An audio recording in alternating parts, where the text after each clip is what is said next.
में माता तुलसी का प्राकट्य होता है। प्रेम से बोलो तुलसी मैया की। लेकिन वो जो तुलसी जी का जन्म हुआ ना, बहुत सुंदर छवि देखने में माँ भगवती तुलसी की लगती है। उस कन्या का नाम, उस कन्या का जो मुख है, जैसे शरद में पूर्णिमा नहीं, कला कला देखने में पूर्णिमा के दिन जो चंद्रमा खिलता है ना, बहुत ही सुंदर होता है। उसकी क्रांति जो है देखने में बहुत अच्छी लगती है। तो एकदम से तुलसी देखने में एकदम बहुत सुंदर शोभायमान है। कुछ समय व्यतीत होता है, मनसा नारायण स्वामी भवते निश्चिताः ग्रीष्मे पंचतपासीते तोजवस्त्राच परवशिः। जब धीरे धीरे तुलसी जी बड़ी होती है ना, तो उन्होंने अपने मन में संकल्प किया, क्या जाकर के तपस्या करने लगी। क्यों? कि भगवान श्री हरि हमें पति के रूप में प्राप्त हो। प्रेम से बोलो जय श्री राधे। तुलसी जी जाती हैं ग्रीष्म ऋतु में, यानी जब गर्मी का महीना है ना, तो पंच जन अग्नि को जला करके और तपस्या करने लगती है। जाकर के जल में 1,00,000 वर्ष तक उन्होंने कठोर घनघोर तपस्या किया। हमें लगता है यहाँ 2 दिन 4 दिन किसी को व्रत करना पड़ता है ना। आजकल तो किसी यहाँ पूजा करवाना हो, पंडित जी कहीं बोल दें कि 12 बजे हम आएंगे पूजा करवाने, पंडित जी व्रत नहीं रह पाएंगे 12 बजे तक, है ना। आज के लोगों में और व्रत रहते हुए, नियम का पालन करते हुए 1,00,000 वर्ष तक घनघोर तपस्या किया। किसने? तुलसी जी ने। क्योंकि संसार में यदि हमको कुछ पाना है तो हमें तपस्या करना पड़ेगा, भक्ति करना पड़ेगा। लोग कुछ करना नहीं चाहते, केवल फल लेना चाहते हैं। आजकल के लोग कुछ करना नहीं चाहते, केवल फल की ही कामना करते हैं। तो जब 1,00,000 वर्ष तक जो है घनघोर तपस्या किया, और क्या संकल्प किया? हमने बता नहीं था कि अगर किसी चीज की आपको आवश्यकता है तो कोई भी पूजा पाठ जब तक जो भी आप करेंगे, उसमें सर्वप्रथम आपको संकल्प करना पड़ेगा कि हमारी कामना क्या है। अगर आपकी कामना का नहीं पता है तो फिर वो कृत विफल हो जाता है।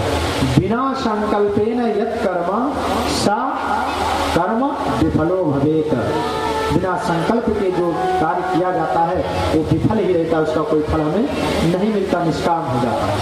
और जब निष्काम हो गया तो जब हमारी कोई कामना ही नहीं तो फल की क्या चिंता। इसलिए कोई भी कार्य हमें करना हो तो उसका संकल्प करके कि हम किस चीज के लिए इस कार्य को कर रहे हैं। तो उन्होंने संकल्प में क्या किया कि हम तपस्या इसलिए कर रही हैं कि हमें भगवान नारायण पति के रूप में प्राप्त हो जाए। प्रेम से बोलो जय श्री कृष्ण।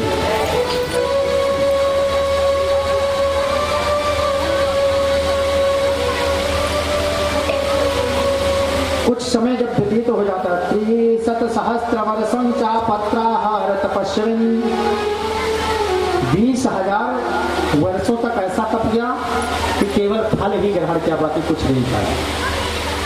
और उसके बाद में जब 30,000 वर्षों तक केवल पत्तों का आहार किया, इतना घनघोर तपस्या किया, केवल जंगल में पत्ता खा लेती है बस। और उसके बाद में 44 सहस्त्राब्द वायधार किशोदरी। और उसके बाद में कैसी तपस्या करती है, जब 40 वर्ष तक उन्होंने क्या किया, केवल वायु पी लेती है, ना तो खाना है कुछ न पीना, केवल जो वायु मिलती है ना, ऑक्सीजन, ये प्राकृतिक जो हवा चलती है उसी का पान करके और भगवान की तपस्या कर रहे हैं। समायायो वरम दातुम परपदरिक्ताश्रमं चतुर्मुखं चासा दृष्ट्वा नाम सवाहनम्। जब बहुत घनघोर तपस्या तुलसी जी करने लगी ना, तो जब ब्रह्मांड हिलने लगता है। देखो, इस संसार में कोई भी चीज दुर्लभ नहीं है। कुछ भी आप पूजा पाठ जप तप, अगर आपकी निष्ठा है और आप भक्ति से भगवान के लिए तपस्या करते हैं, उनके नामों का जप करते हैं, तो इस संसार में आज भी कोई ऐसी चीज नहीं जो आप ना पा सकें। सब कुछ मिल सकता है। लेकिन हमारी भावना होनी चाहिए। भावना से हम जपेंगे मंत्र तभी कल्याण होगा। और पता लगा, पंडित जी से पूछा, पंडित जी व्रत करना है लेकिन नहीं रह सकते तो क्या बिना स्नान किए ही कुछ जलपानी कर सकते हैं? और पंडित जी ने कहा ठीक है, कोई बात नहीं, तो फिर दिक्कत हो जाएगी। जो नियम है, जो कानून है, जो नियम लागू किया गया है, उसी के अनुसार जब व्रत इत्यादि किया जाता है तभी उसका फल मिलता है। और अगर आपकी भावना ऐसी ही यार इस संसार में कहीं भगवान, अक्सर तो लोगों के मन में यही भावना है। बहुत से लोग को ऐसा प्रश्न रखते, अरे पंडित जी भगवान ने कहीं कहा है कि प्राण दे दो तभी हम मिलेंगे। मानते हैं भगवान ने नहीं किया है, लेकिन हमें लगता है जब तक लोग तपस्वी थे, तपस्या करते थे, बहुत ज्यादा इधर उधर की चीज को नहीं ग्रहण करते थे, स्वस्थ थे। आजकल के लोगों को देखो कितनी बड़ी बड़ी भयानक मर्ज हो जाती है, बीमारियां होती हैं। छोटे छोटे बच्चों को शुगर हो जाता है। क्या स्थितियां हैं? हमारा खान पान दुरुस्त नहीं है ना। इसीलिए जीवन में कई बार हमें व्रत भी रहना चाहिए। प्रेम से बोलो जय श्री कृष्ण, राधे राधे।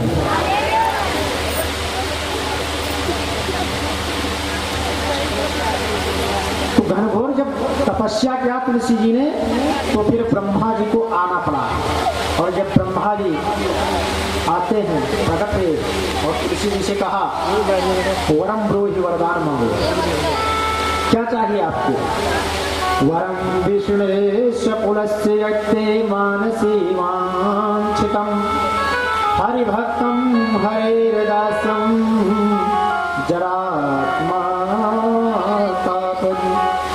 महाराज आपको कौन सा, किस लिए आप तपस्या की है, उसका बताओ, क्या चाहिए आपको? वरदान मांगो। ब्रह्मा जी प्रसन्न होते हैं उनकी तपस्या से और आते हैं। तब तुलसी जी ने कहा श्रोतात प्रवक्ष्यामि यन्मे मनसि वांछितम। कहा हमें क्या चाहिए, जो हमारा वांछित, जो हमारे मन में विचार है, वो तो आप जानते हैं क्योंकि आप देवता हैं। सर्वज्ञस्यापि पुरतः का लज्जा मम सांप्रतम अहम तो तुलसी गोपे गोलोको अहम स्थिता। तुलसी जी ने कहा देखो, मेरा जो पूर्व में जन्म था ना, कहा पूर्व काल में मैं एक गोपी थी। कहती जब भगवान श्री कृष्ण का अवतार हुआ था ना, तुलसी जी ब्रह्मा जी से कहती है कि तो मैं एक तुलसी नाम की ही गोपी थी। एक गोपी थी जिसका नाम था तुलसी, और गोलोक में निवास करती थी भगवान श्री कृष्ण के पावन धाम में। लेकिन एक दिन जब भगवान श्री हरि ने रास लीला रचाया ना, तो उस समय हमारे मन में भावना क्या उत्पन्न हुई कि हम भगवान श्री कृष्ण की प्रिया भार्या बन जाऊं। इस भावना को सुनते ही राधा जी ने मुझे श्राप दे दिया था कि जाओ, आपने नर जैसा मनुष्यों के जैसा कृत्य कर रही हो, इस वजह से तुम जाओ, तुमको मनुष्य लोक में जन्म लेना पड़ेगा। कृष्ण प्रिया किंकरी चा तदस्याम तत्सखी प्रिया गोविंद रति संभोक्ताम कृताम मां मूर्छिताम। उस समय जब मुझे श्राप मिला ना, तो उस श्राप से मैं व्याकुल हो गई। हे भगवान, हे ब्रह्मन, और हमने अपने मन में ऐसा संकल्प लिया है कि उस जन्म में, जिस कारण से हमें इस जन्म में तुलसी के रूप में जन्म लेना पड़ा है, सो हम ये चाहती हैं कि भगवान श्री हरि हमारे पति के रूप में हो। हमारे पति कौन हो? भगवान श्री हरि नारायण विष्णु। प्रेम से बोलो जय श्री कृष्ण। ब्रह्मा जी ने कहा ठीक है भगवान श्री कृष्ण, तो अगर आपने पृथ्वी पे पति के रूप में देखना चाहते हैं भगवान श्री हरि को, तो जरूर से पति के रूप में होंगे। लेकिन सुदामा नाम गोपश्चा श्री कृष्णांग समुद्भवा, का एक सुदामा नाम का गोप था ना, उसको भी श्राप हो गया था कि तुमको भी जा करके मृत लोक में, जो है तुमको भी जा करके पृथ्वी लोक में जन्म लेना पड़ेगा।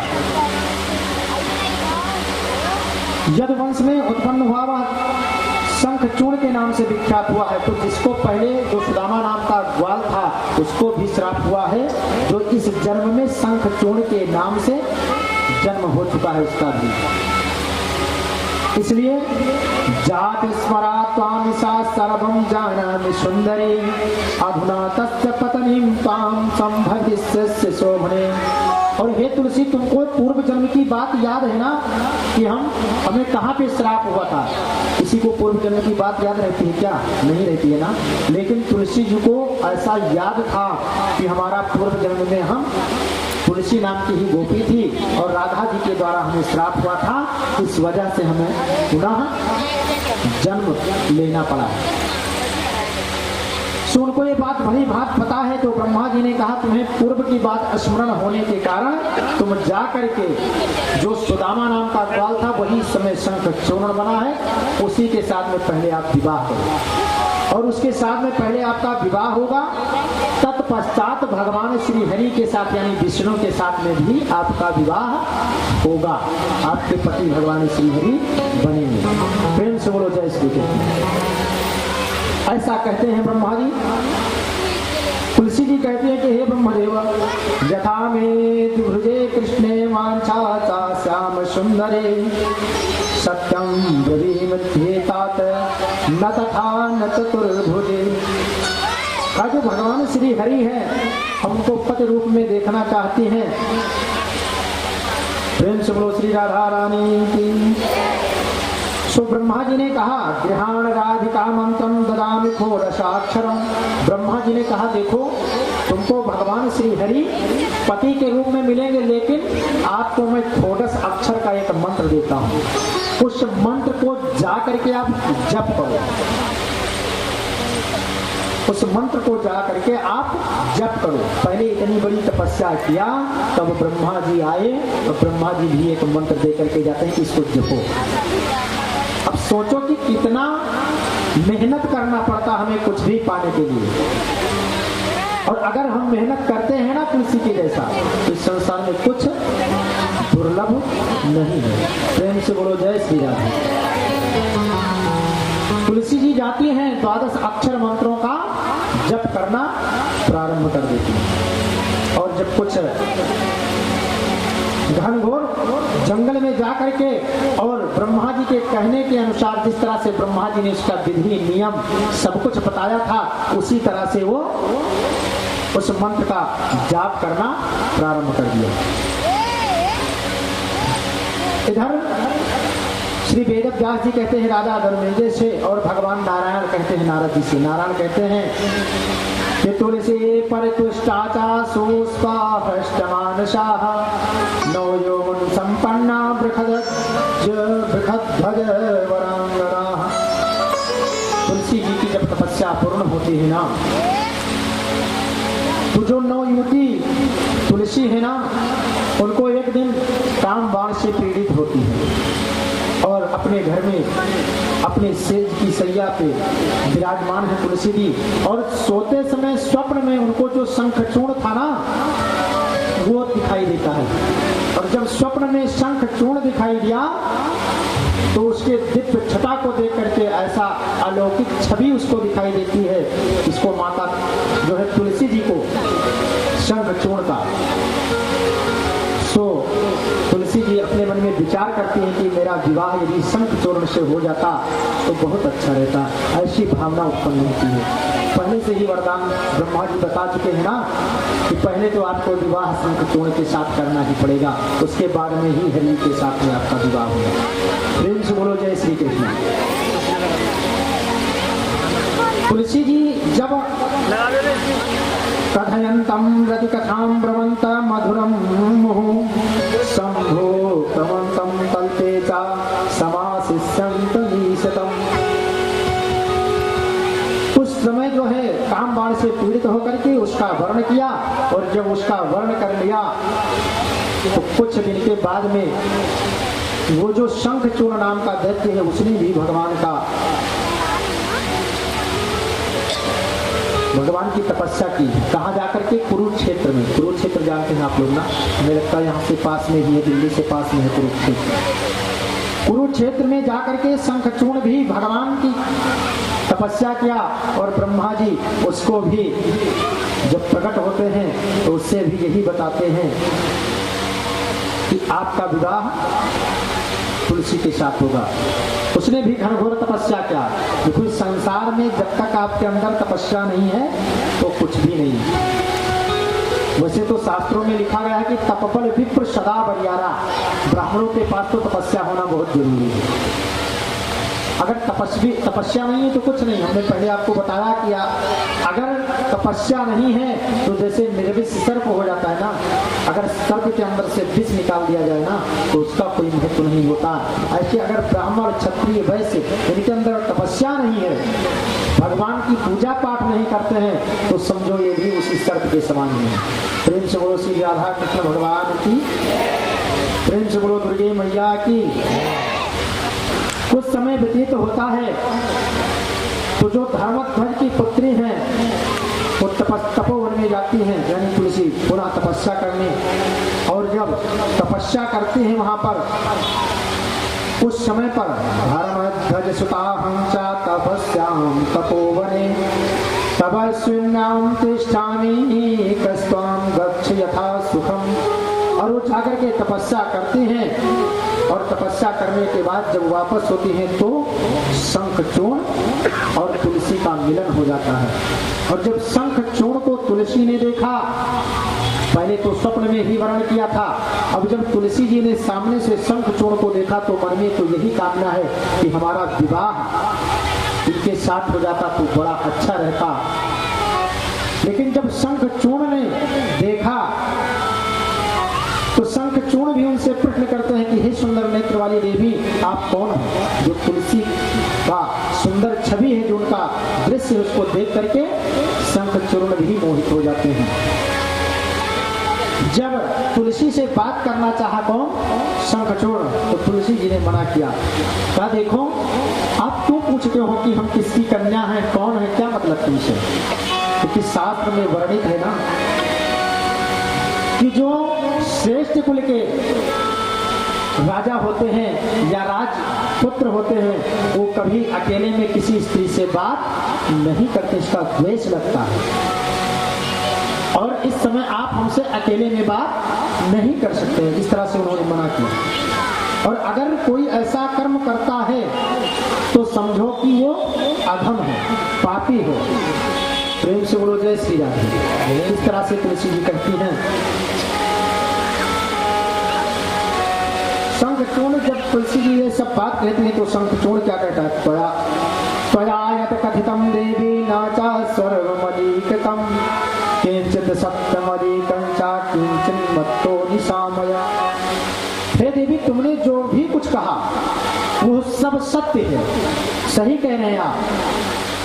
मुझसे भी कुछ असत्य तथा कुछ सत्य विषय में सुन लीजिए। हम भी कुछ आपसे कहते हैं उसको भी सुनो कि क्या इस संसार में सत्य है और क्या असत्य है। तो शंखचूर्ण ने कहा देखो, जो देवियां होती हैं इनके अंदर भी कई बार मानसिक रूप से तो बात करने की इच्छा होती है, लेकिन ये केवल ऊपर से दिखावा करती हैं। इत्यादि शंखचूर्ण ने कहा। हम ज्यादा इधर प्रकाश नहीं डालना चाहेंगे। प्रेम से बोलो जय श्री राधे। और इतना कहने के बाद में तब तक उस सभा में ब्रह्मा जी उत्पन्न हो जाते हैं, दोनों जी के लोगों की जहाँ पे बात हो रही थी, क्योंकि ब्रह्मा जी ने दोनों को भी वरदान दे रखा है। ब्रह्मा जी कहते हैं कि संसार में पहले तो दोनों की जब बात होती है ना तो तुलसी जी कहते कि देखो, शंखचूर्ण कहता कि हे तुलसी, से संसार में व्यक्तियों को सूतक लगता है ना, सूतक लगता है। शंखचूर्ण कहता है कि हे देवी, जैसे किसी के यहाँ मृत्यु हो जाए या जन्म हो जाए तो सूतक लग जाता है सबको। लेकिन उस सूतक में जैसे हमारे शास्त्रों में 4 वर्ण बताया गया है, ब्राह्मण, क्षत्रिय, वैश्य और शूद्र। तो इसमें बताया गया है, कहते हैं कि शुद्धो विप्रो दशाहेन जाते के मृत के यथा। का चाहे जन्म हुआ हो चाहे किसी की मृत्यु हुई हो, लेकिन अगर वो कोई ब्राह्मण है तो 10 दिन में शुद्ध हो जाता है। और 12 दिन में क्षत्रिय शुद्ध हो जाते हैं, 15 दिन में वैश्य शुद्ध हो जाते हैं, और जो शूद्र होते हैं वो पुरुष तो पूरे जीवन में कभी शुद्ध हो ही नहीं सकता। वो तो केवल एक समय ही शुद्ध होगा, जब उसकी अंत होने के बाद में जब वो चिता में जाएगा तो वही अग्नि उसको शुद्ध करेगी। इसलिए शंखचूड़ कहता है कि मैं एक स्त्री से पराजित नहीं होना चाहता हूँ। अगर हमारे मन में ऐसा विचार आया है कि हम आपसे विवाह करूं, तो मैं आपसे विवाह जरूर से करूंगा। प्रेम से बोलो जय श्री कृष्ण। उसके बाद ब्रह्मा जी प्राकट्य होते हैं और ब्रह्मा जी आते हैं। किम करोषि शंखचूर्ण संवाद मनया सह। ब्रह्मा जी ने कहा कि संवाद करने से कोई फायदा नहीं है। आप दोनों लोग पूर्व में जब द्वापर में कृष्णावतार हुआ था वहां से श्रापित है, वो कार्य तो आपको पूर्ण ही करना है। इसलिए यहाँ पे आपको बात करने का ज्यादा समय नहीं है। सो ब्रह्मा जी ने क्या किया, कहा तुम दोनों गंधर्व विधि से विवाह करिए। गंधर्व विधि से ब्रह्मा जी ने दोनों का विवाह करवा दिया। गंधर्वेण विवाहेन त्वं चास्य ग्रहणं कुरु पुरुषेश्वास्य रत्नं त्वां स्त्रीषु रत्नं त्वयीशति।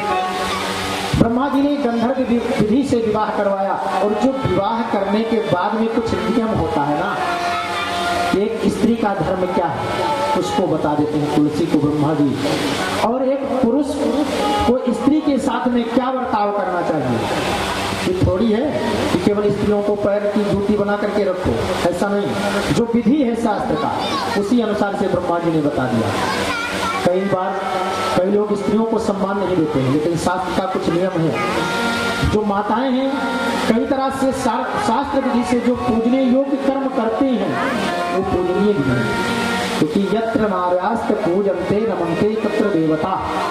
जहाँ पे स्त्रियों को सम्मान मिलता है, पूजन होता है, वहाँ पे देवताओं का वास होता है, ऐसा संतगण कहते हैं। यत्र नार्यास्त पूजन्ते रमन्ते तत्र देवता। लेकिन जब पूजने योग्य कर्म हो उनका तब पूजनीय है। और पता लगे पति जी के आते ही 4 गाली देती हूँ तो पूजा करने के योग्य नहीं है।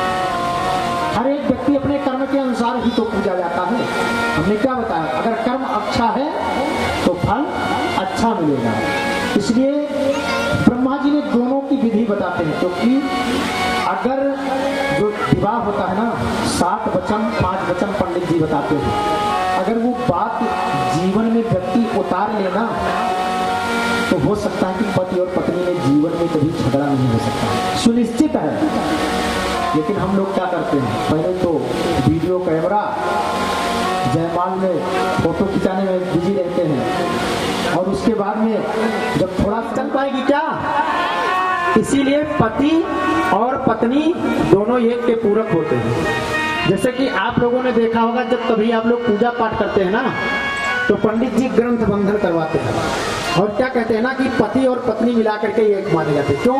क्योंकि बिना पत्नी के पति का जीवन अधूरा होता है, और बिना पति के पत्नी का जीवन अधूरा होता है। ये दोनों एक के पूरक हैं। जब विवाह होता है तभी व्यक्ति पूर्ण होता है। अच्छा, वैसे भी हम एक चीज अनुभव में देखते हैं, इस संसार में जिसके पास पत्नी है वो केवल दुखी हो सकता है। ध्यान देना, जिसके पास पति है पत्नी है वो केवल दुखी हो सकता है। इसलिए ये खर्चा वो खर्चा, इन सब चीजों से ज्यादा मेहनत करना पड़ सकता है। लेकिन जिसके पास पत्नी नहीं है वो महादुखी पक्का है। क्यों?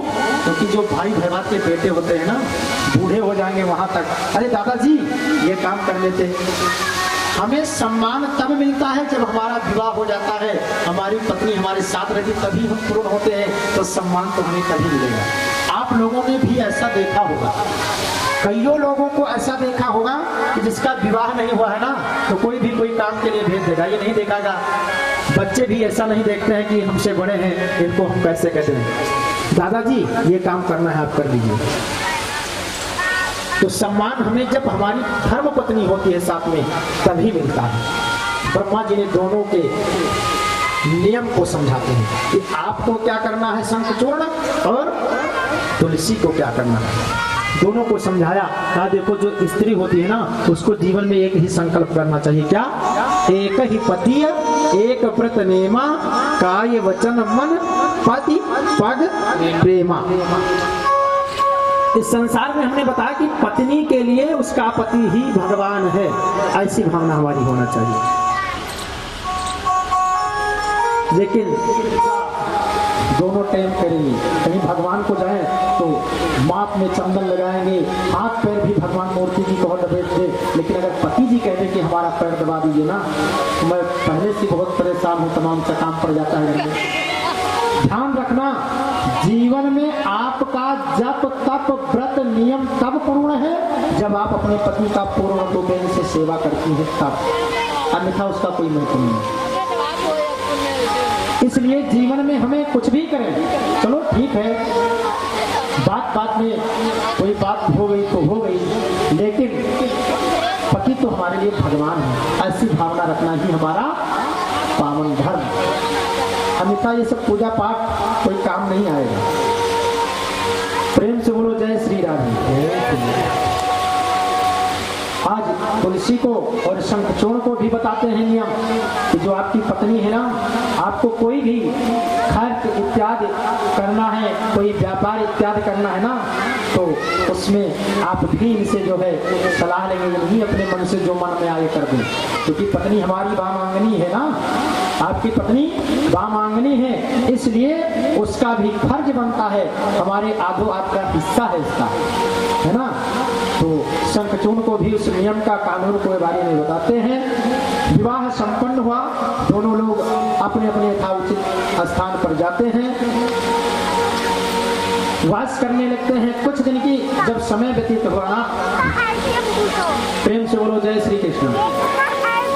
आइए कुछ क्षण हम सब भगवान नाम संकीर्तन करते हैं, माँ भगवती के नामों का गुणानुवाद, उसके बाद में अग्रिम कथा आप लोगों को सुनाई जाएगी। प्रेम से बोलो श्री दुर्गे मैया की। दुर्गत हारिण दुर्गा जय जय, दुर्गत हारिण दुर्गत हारिण दुर्गा जय जय, दुर्गत हारिण दुर्गा जय जय, दुर्गत हारिण दुर्गा जय जय, काल विनाशिन काली जय जय, काल विनाशिनी काली जय जय, उमा रमा ब्रह्माणी जय जय, उमा रमा ब्रह्माणी जय जय, राधा रुक्मणी सीता जय जय, राधा रुक्मणी सीता जय जय, दुर्गत हारिण दुर्गा जय जय, दुर्गत हारिण दुर्गा जय जय, काल विनाशिन काली जय जय, काल विनाशिन।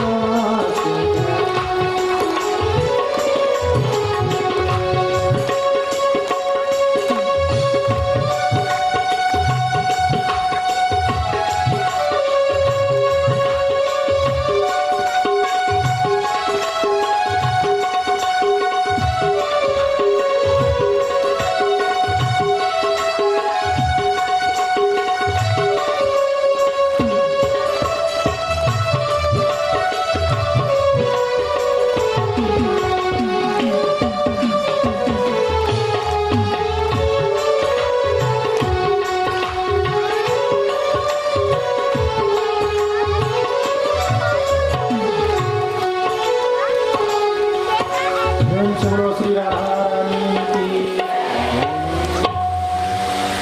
आइए अपने मुख्य प्रसंग पे चलते हैं। कथा बहुत लंबी है, गंतव्य तक पहुंचना है। प्रेम से बोलो जय श्री राधे राधे। बोलते समय आप लोगों को थोड़ा डर लग रहा है जैसे। बोलो राधे राधे। अगर राधा रानी का भजन हम नहीं किए ना तो फिर हमारा मन सत्संग में नहीं लगता है, इसलिए बीच बीच में राधा रानी को तो पुकारना ही चाहिए। बोलो राधे राधे। आइए अपने मुख्य प्रसंग पर चलते हैं। जब दोनों का विवाह हो जाता है ना, दोनों लोग तुलसी और शंख चूर्ण आते हैं अपने आश्रम पर। हर्षा कृष्ण वत्कर्मे वावधे मदनस्तयोः तया सा समागत्ते स्वाश्रमं दानवस्तथा। वो जो शंख चूर्ण है ना, तुलसी जी को साथ में लेकर के अपने आश्रम पर आता है और आश्रम पर आने के बाद तुलसी जी के साथ में रहने लगता है। जब कुछ समय व्यतीत होता है तो एक दिन ब्रह्मा जी अपना सारा वृत्तांत शंखचूर्ण मनवंतर तक राज्य का उपभोग करता है और वो देवताओं, असुरों, दानवों, गंधर्वों, किन्नरों, राक्षसों को शांत कर देने वाला होता है। बिल्कुल एकदम से अपना शासन चलाता है कि हमारे आगे किसी का शासन नहीं चलेगा। उसके द्वारा छीने अधिकार वाले देवतागण उस समय जब प्रतिमुक्त होता है ना तो शंखचूर्ण ने जो तपस्या किया था उसके प्रभाव से देवताओं के ऊपर आक्रमण करने लगता है। क्या क्या जैसे जब व्यक्ति के अंदर कोई तपस्या हो जाती है, जब उसको कोई ताकत मिल जाती है ना तो उसका दुरुपयोग व्यक्ति करने लगते हैं ना। क्योंकि इस संसार में कोई भी व्यक्ति ऐसा नहीं है जिसको पद मिले और उसके साथ में मद ना आ जाता है ना, ये तो स्वाभाविक है।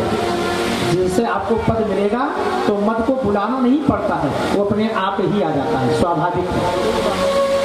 और जिसको पद मिलने के बाद में मद ना आए, समझो वो सबसे बड़ा भगवान का भक्त है। प्रेम से बोलो जय श्री कृष्ण। जैसे कोई व्यक्ति घोड़े पर बैठे ना और घोड़े पे बैठने के बाद में कहे हम हिलेंगे नहीं तो क्या हो सकता है, घोड़ा चलेगा तो वो हिलेगा। उसी तरह से जब व्यक्ति को कोई पद मिल जाता है, प्रतिष्ठा मिल जाती है, कोई ताकत मिल जाती है ना तो उस व्यक्ति को अहंकार आ जाता है। और जब अहंकार आता है तो उसका सदुपयोग नहीं करते हैं, उसका दुरुपयोग करते हैं। अरे भगवान ने यदि आपको बल दिया है, पौरुष दिया है, आपके अंदर ताकत है तो आप उसका सदुपयोग करो ना। जो भगवान ने हाथों में अगर ताकत दे दिया है तो इसका मतलब ये नहीं कि तुम लोगों को सताओ। आप उसको सदुपयोग में किसी गरीब का सहायता करो, किसी अपंग व्यक्ति का सहायता कर दो। कोई व्यक्ति अगर लूला लंगड़ा इत्यादि पड़ा हुआ है उस बाहुबल से उठा करके अपने साथ चलाओ, उसके गंतव्य तक पहुंचाओ, इसके लिए दिया है। इसके लिए भगवान नहीं दिया है कि अगर ताकत है तो चाहे जिससे लड़ जाओ। और अगर आपके पास धन है, भगवान ने अगर कृपा किया और धन दिया ना तो उस धन को सदुपयोग करो। सदुपयोग का मतलब जानते हैं? अरे स्त्री, पुत्र, परिवार का पालन पोषण, एसी के रूम में शयन करना, इसके लिए भगवान धन नहीं देते हैं। धन इसलिए परमात्मा देते हैं कि आप इस पृथ्वी पे जाकर के धर्म करो। और अगर आपका धन धार्मिक नहीं है, एक बात जीवन में याद रखना, अगर आपने किंचित अधर्मी धन कमा लिया है ना तो फिर वो नुकसान करेगा। लोग कहते नहीं है कि अन्याय से कमाया हुआ धन वो फूट करके निकलता है। लोग गांवों में कहावत कहते रहते हैं ना कि बहुत भयावह होता है। जैसे लोग परेशान है ना, आज इस दुनिया में लोग जो परेशान हैं, लोगों का मानना है अरे एक बार भगवान के समीप जाओ और उनसे हृदय से ये कह दो कि प्रभु हमने जो जीवन में गलतियां किया है उसको क्षमा करो। हमें तो लगता है जितना रोग मर्ज है सब कुछ सही हो जाएगा। हम अन्याय का कमाते हैं, किसी को दुख दे करके अगर हम लाते हैं ना तो फिर हमें बुद्धि हमारी जो है दुष्कृत हो जाएगी। क्या हो जाएगा? हमारी बुद्धि काम करना बंद कर देगी, हम अनर्गल काम ही करेंगे। अन्याय से कमाया धन या अन्याय से आया हुआ धन या उससे खरीदा हुआ अन्न हम खा लेते हैं ना, तो हमारा मन दूषित हो जाता है। एक गांव में लोग कहावत कहते हैं, जैसे कि हो अन्न वैसे रही मन। ये हमारे अवधी भाषा में कहते हैं, जैसे कि हो अन्न वैसे रही मन। जिस तरह से आप अन्न ग्रहण करेंगे, कहाँ से धन आ रहा है, कैसे हम उसको कमा रहे हैं, कहीं ऐसा तो नहीं है किसी के यहाँ से हम डकैती डाल के लाते हैं। हमारे बच्चे बर्बाद हो जाएंगे महाराज। अगर हम दूषित अन्न लाते हैं, बच्चों को खिलाते हैं ना, उसकी बुद्धि विस्तृत हो जाएगी। एक दृष्टांत बताऊं आपको ना, एक राजा थी। राजा के यहाँ पहले का नियम था ना, राजा के यहाँ से लोग लगान वसूलते थे, जो कर कहते हैं, कर असुली होती थी। तो कुछ राजा के जो गण थे, जो उनके मंत्री लोग थे ना, एक दिन जाते हैं एक लोग के यहाँ, सबके यहाँ कर असूली करते हैं ना, और जब कर असूली करते करते एक व्यक्ति चोर था, खेत तो उसके पास जमीन बहुत थी, लेकिन जब कभी बोए तभी तो घर में अनाज होगा, मेहनत करके नहीं लाते करते हैं बहुत से लोग। जैसे कोई व्यक्ति जीवन में मजदूरी करता है और मजदूरी करने के बाद में उसने क्या किया, पता लगता है, जाता है मजदूरी करने और ईंटे गाड़ी का मान लीजिए उसका काम है, ईंटे को उसको सारा दिन काम करना है, मेहनत करना, तभी तो धन मिलेगा। पता लगा इधर उधर करके समय व्यतीत कर दिया और शाम को भैया हमारा 500 हुआ, आप दीजिए। तो वो व्यक्ति पैसा तो आपको दे देगा, लेकिन आप उसको अगर ले आए तो सुनिश्चित है जितना आप मेहनत किए होंगे उतना धन तो आपके पास रुकेगा, और उससे ज्यादा जो धन लिया होगा पता लगेगा कोई डॉक्टर लेकर के चला गया। बोलो जय श्री राम। क्योंकि ये संसार है और इस संसार में भगवान अपना धन वसूल जरूर से करते हैं। आप कैसे कमाए हैं, ये टैक्स जो होता है ना, भगवान के यहाँ वसूलने वाले भी कुछ व्यक्ति हैं, भगवान ने पहले से लगा रखा है। आला माला भाला। अगर आपने शांति से पूजा पाठ किया, पंडित जी को बुलाया, पूजा पाठ धर्म में आपने धन खर्चा कर दिया ना, तब तो समझो कि आपका जो 10% था, जो 10% आपका धन था, वो तो भगवान में लग गया, कोई बात नहीं। अगर आप उसको बचाना चाहते हैं, उस धन को नहीं खर्चा किया ना, तो क्या होगा, कोई भयानक मर्ज होगी और वो डॉक्टर साहब लेकर के चले गए, वो भी यही असूल कर रहे हैं, समझिए। और अगर उससे आप बच गए तो कहीं ना कहीं किसी दिन दैव योग से कोई कहते आएंगे, पता लगेगा पूरा धन लूट करके ले जाएंगे और वैसे के वैसे आप रह जाएंगे। इसलिए जो हमारी कमाई हो उससे 10वांश जो है वो तो हमें भगवान के प्रति, धर्म के प्रति निकालना ही चाहिए। कहीं ऐसा न सोच बैठना कि पंडित जी अपने कमाई के लिए कह रहे हैं, ऐसी बात नहीं है। जो शास्त्र का नियम है, जो उसकी विधि है, उसी को हम बता रहे हैं आप लोगों को। प्रेम से बोलो जय श्री राधे। तो राजा के जो दूत थे उन्होंने कर वसूली करने के लिए जाते हैं, सबके यहाँ से कर वसूला, लेकिन जो चोर था ना, उसके पास जब पैसा तो था नहीं, कर देगा नहीं, उसने क्या किया, वहां से घर से भाग जाता है। और जब घर से भाग गया तो राजा के सिपाहीगण भी जो गए थे उन्होंने भी सोचा कि देखो इसके घर में जब वो नहीं मिलता है, हम बार बार आते हैं, तो क्या करना चाहिए। तो वो जो चोर था, खेत तो बोता नहीं था, किसी के यहाँ डकैती डाला था, तो सुंदर चावल के बोरे 50 बोरे चोरी करके लाया था अपने घर में, उसी को लगा करके रखा था। सो राजा के सिपाहियों ने कहा देखो इसने 50 बोरी चावल रखा, तो इसमें में से जितना हमारा कर होता है ना, उसे हमें ले लेना चाहिए। 5 यानी 10%, जो 10% है ना हमारा कर हुआ। तो उन्होंने क्या किया, 10 यानी 50 बोरे थे, उसमें से कहा 5 बोरा हमारा हुआ, उसको लदवाया और ले गए राजा के लिए। बड़ा अच्छा चावल था। उस चावल को जानते हो क्या किया, राजा ने कहा बड़ा सुंदर चावल है, किसके यहाँ से लाए हो, बता। राजा को क्या पता कि चोरी का धन है। सो राजा जी ने कहा कि ये चावल ऐसा करो कि कल सुबह होते ही पहले बनवाओ इसको अच्छे से, और बनवाने के बाद पहले पंडित जी लोग हैं पहले इनको ग्रहण करवाओ। जब हम कोई काम करते हैं ना, कहते हैं ब्राह्मण को भोजन करवाएं सर्वप्रथम, पूजनीय है ब्राह्मण इसलिए। तो राजा ने क्या किया, भोजन सुबह बना, राजा ने सर्वप्रथम उनके घर में जो पंडित जी आते थे पूजा करने, उस चावल को बनवा करके पहले ही पंडित जी को भोग लगवाया, और पंडित जी ने जो चावल को खाया, पंडित जी की बुद्धि दुष्कृत हो जाती है। इतना अच्छे पंडित जी, विद्वान, 4 वेद 6 शास्त्र 18 पुराण के ज्ञाता, और दिमाग तुरंत घूम गया। भोजन करते करते पंडित जी ने देखा कि रानी का जो हार है ना, वो खूंटी पे आगे टांगा हुआ है। उन्होंने क्या किया, पंडित जी ने भोजन किया, उसके बाद में उस रानी के हार को, क्योंकि चोरी का धन खाया था, इस वजह से मन में चोरी करना, ऐसी भावना उत्पन्न हुई कि हमको भी चोरी कर लेना चाहिए। राजा महाराज पंडित जी ने क्या किया, उस हार को ले लिया, और हार को लेकर के अपने घर में चले जाते हैं। भोजन बना, सभी लोग खाया, सभी की बुद्धि तो दुष्कृत है, लेकिन हार को पहले पंडित जी गायब कर चुके हैं। अगले दिन जब रानी ने देखा यहाँ पे तो मेरा हार था, किसने ले गया, कौन लिया, जितने नौकर थे सबका नंबर लगा पूछने में किसने लिया।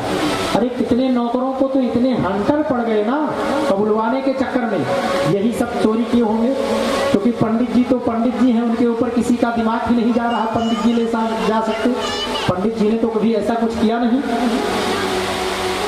अब क्या हुआ, उस हार को ले जाकर के पंडित जी ने घर में रखा, लेकिन जब पंडित जी अगले दिन सुबह उठे, स्नान किया, जो है फ्रेश होते हैं, स्नान किया, और जैसे अपना संध्या पूजन किया, तो जो उसका अंश था शरीर से जब वो बाहर निकला, तो तुरंत पंडित जी की बुद्धि एकदम से शांत हुई। अरे हमने इतना बड़ा पाप कर दिया, रानी के हार को हम चोरी करके ले आए। लेकिन जब तक पंडित जी अपना पूजा पाठ किए पहुंचे, तब तक देखा वहां पे तमाम से जितने लोग थे उनको मार मार करके राजा के सिपाही खड़ा किए, किसी का हाथ पैर बांध करके हंटर के ऊपर हंटर बरस रहा। अरे पंडित जी पहुंचे, दौड़ते हुए राजा से कहा, अरे राजन बंद करो, ये सब क्या हो रहा है। राजा ने मार पड़ना बंद हुआ, तो पंडित जी ने पहले राजा से प्रश्न किया, ये बताओ कि जो आपने कल चावल बनवाया था शाम को, वो कहाँ से आया था, क्या वो चावल आपके घर का था। राजा ने अपने सिपाहियों को बुलाया, सिपाहियों ने आकर के कहा नहीं, ये चावल तो हम फला व्यक्ति के यहाँ से लेकर के आए हैं। उसको बुलाया गया, उससे पूछे तुम ये चावल कहाँ से लाए। उसने कहा देखो हमारे पास केवल जमीन है, बोते नहीं, कौन इतना मेहनत करेगा, अब तो चोरी करके लाए थे। बस बताया एक सेठ जी के यहाँ से हम चोरी करके लाए थे। अच्छा, पंडित जी ने कहा देखो ये जो आपका चोरी किया हुआ अन्न हमने खाया, इस वजह से हमारी बुद्धि दुष्कृत हुई, और हम ही ने रानी के हार को लेकर के चले गए थे। इसलिए जीवन में लोग कहते हैं कि जैसे कही हो अन्न वैसे रही मन।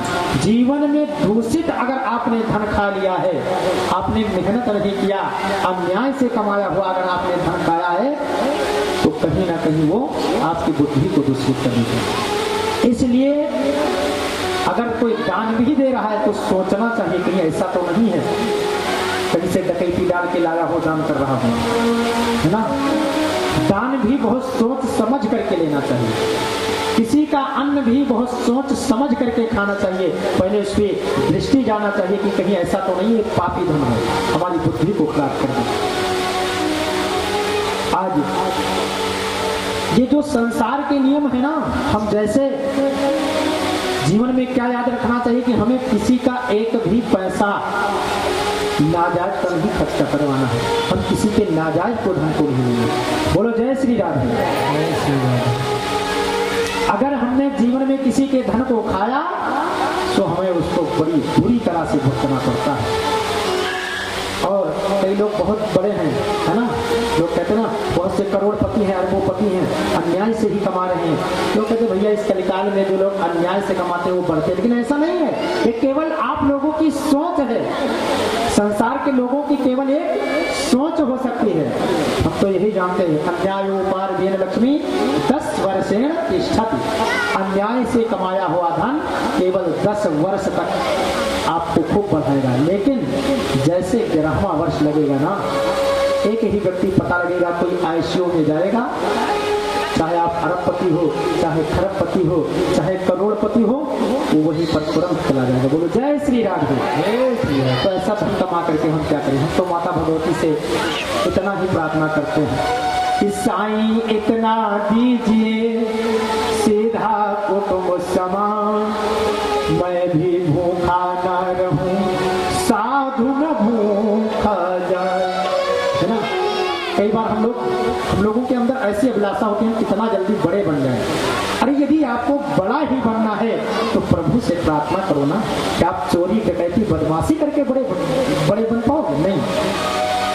किसी ऐसा विचार कभी नहीं आना चाहिए कि हम दूसरे के धन को हड़प करके हम बड़े बने। भगवान से प्रार्थना करो। हमको तो लगता है हमारे श्याम सुंदर, हमारी भगवती आपकी कौन से अभिलाषा को नहीं पूर्ण कर देंगे, सब कुछ मिल जाएगा। सुदामा जी ने तो कभी धन की इच्छा व्यक्त भी नहीं किया था, तो केवल भगवान के दर्शन की लालसा थी कि हमें श्री गोविंद जी के चरणों का दर्शन होता रहे।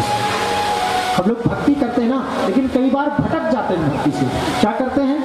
10 दिन पूजा पाठ करेंगे, काम नहीं वाले, भगवान क्या साथ देते। अभी हमने बताया तुलसी जी ने 1 लाख वर्ष तक तपस्या किया, तब ब्रह्मा जी आए, भगवान का दर्शन नहीं किया। जैसा हूँ, अच्छा हूँ या बुरा हूँ या भला हूँ, लेकिन आपका दास हूँ, आपके चरणों में हूँ, हे माँ भगवती कृपा करो। तो क्या नहीं दे देंगी आपको? जीवन में हमारी भावना कैसी होनी चाहिए? इस तरह से कि हम जितना मेहनत करें उतना ही हमें चाहिए। अगर आपने अन्याय का कमाया तो बड़ी समस्या, क्योंकि संसार के लोग दुखी भी हैं और पूरे संसार का नाम क्या है? दुखालय। इस संसार का क्या नाम है? दुखालय। इस संसार में जितने के जितने व्यक्तियों ने जन्म लिया है ना, सब के सब दुखी हैं। कैसे दुखी? कोई तन दुखी, कोई मन दुखी, और कोई धन बिन राहत उदास, और थोड़े थोड़े सब दुखी, सुखी राम के दास। कोई तन दुखी, तन से कौन दुखी है? आप देखते हैं बड़े बड़े सेठ महाजन हैं, करोड़ों की संपदा है, अरबों खरबों रोज आते हैं, लेकिन डॉक्टर साहब ने बता दिया शुगर है, 500 से नीचे शुगर नहीं आ रहा। और अगर कहीं घी में चुपड़ी रोटी आपने खा लिया तो जय जय सीताराम हो जाओगे भैया, कोई बचाने वाला नहीं है। तन से दुखी, सब कुछ है, करोड़ों आ रहा है, खा नहीं पा रहे, ये शरीर साथ नहीं दे रहा है। अरे जब शरीर नहीं साथ दे रहा है ना, तो हमें ऐसे क्या करें हम इस धन को लेकर के? अरे हम कमाएं भी, कमाते कमाते अपना अन्याय करें, बुरा करें, लोगों के साथ भला करें, और उसके बाद में हम उसको खाने को भी न जाए तो क्या फायदा? ऐसा धन कमाने से कोई लाभ है क्या? नहीं। कोई मन दुखी, और मन से कौन दुखी? पता लगता है एक ही बेटा है सेठ जी को, अपने मन में विचार कर रहे हैं इस समय आएगी और अच्छे खानदान से बेटे की शादी करेंगे। हम विचार कर ही रहे हैं, एक ही बेटा है, कितना सोचते हैं। इसी से कहते हैं ना, आशा नहीं करना चाहिए। और पता लगा क्या कि लड़का, सेठ जी सोचते रह गए और लड़का घर की नौकरानी को, पोछा मारने वाली को लेकर के 9-2-11 बोलो जय श्री राधे। किससे दुखी है महाराज? सब कुछ है, मन से दुखी। क्या करें? एक ही बेटा था क्या? ऐसा धन लेकर के क्या करेंगे? बताओ, कोई मायने रखता है क्या ऐसा धन? तो कोई धन बिन राहत उदास। धन से कौन उदास है?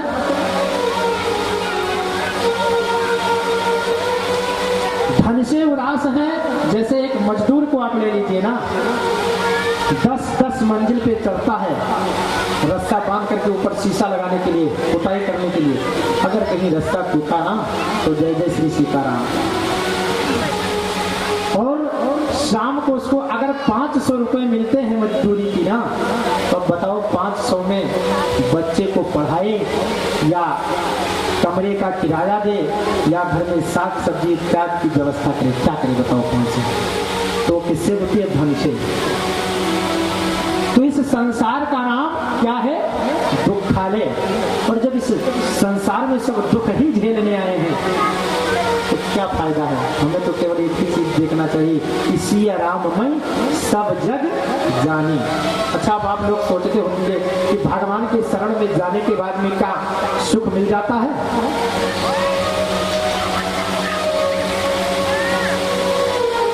प्रेम से बोलो जय श्री राधे। आप सोचते होंगे कि भगवान के शरण में जाने से क्या हमें सुख मिलेगा? तो सुदामा जी आपके लिए प्रमाण है। सुदामा जी ने भगवान की भक्ति किया, मांगे भी नहीं भगवान से। उनके मन में तो किंचित ऐसी इच्छा भी जागृत नहीं हुई कि हमें धन चाहिए। धन हमारे पास अगर हम अरबपति हैं, करोड़पति हैं, लेकिन साथ में अपने धर्म से अगर हम वंचित हो गए तो फिर वो धन में काम का नहीं रह जाएगा। अगर हमने जीवन में भगवान के बारे में सोचा, धर्म के बारे में सोचा, तभी वो सत्कर्म में यदि हमारा धन लगता रहा तभी हमारे लिए वो सार्थक हो पाएगा, अन्यथा नहीं। बाकी तो बहुत से लोग इस संसार में धन कमाते हैं, खाते हैं, बड़े होते हैं और चले जाते हैं, कोई मतलब नहीं। अगर जीवन में सुखी रहना है तो राधे राधे कहना है। क्या कहना है? राधे राधे। जीवन में सुख लेना है तो राधा रानी के चरण में चलना है, अन्यथा वो धन आपके योग्य नहीं हो जाएगा। जैसे आप लोगों ने कुआं को देखा होगा, गांव में कुआं जानते हैं? कुआं में पहले लोग पानी भरते थे ना, तो कुआं से अगर जल बराबर निरंतर निकलता है तो वो कुआं का जल जो है स्वच्छ रहता है, निर्मल रहता है। और अगर कहीं उस कुआं से जल निकालना बंद हो जाए ना तो फिर उस जल जो है खराब हो जाता है। बहुत ज्यादा संग्रह नहीं करना चाहिए। श्रीमद् भागवत जी में दत्तात्रेय जी ने 24 गुरु किया और उन्होंने मधुमक्खियों को गुरु माना, मधुमक्खी को गुरु माना। क्यों? दत्तात्रेय जी ने देखा कि मधुमक्खी शहद को लाती है, इकट्ठा करती है, आज खाएंगे कल खाएंगे, लालच में पड़ी है और इकट्ठा हो जाए। इतने में क्या हुआ कि कुछ मधुमक्खियों को मारने वाले आए और शहद को निकाल करके ले गए। मारी भी गई और धन भी चला गया। तो इसलिए ज्यादा अगर हम संग्रह करेंगे, जमा ही करते रहेंगे ना, बहुत से लोगों को देखा होगा नोट पकड़ जाती है 2-2 लाख करोड़, है ना? ऐसा संग्रह करने से कोई फायदा है क्या? जो ना अपने काम का ना किसी को जोड़ो हमारे राधा रानी से। किसी कवि ने गाया है कि अगर सच्चे सुख की आप कामना करते हो ना तो भगवान के शरण में चले जाओ, मिलता है सच्चा सुख केवल भजन गाते हैं। उसके बाद आगे आपको कथा श्रवण कराई जाएगी। प्रेम से बोलो जय श्री राधे। जय श्री राधे। मिलता है सच्चा सुख केवल भगवान तुम्हारे चरणों में, मिलता है सच्चा सुख केवल भगवान तुम्हारे चरणों में, मिलता है सच्चा सुख केवल भगवान तुम्हारे चरणों में, मिलता है सच्चा सुख केवल भगवान तुम्हारे चरणों में।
चाहे मौत मिलेगा हार बने रहे ध्यान तुम्हारे चरणों में मिलता है सच्चा सुख केवल भगवान तुम्हारे चरणों में मिलता है सच्चा सुख केवल भगवान तुम्हारे चरणों।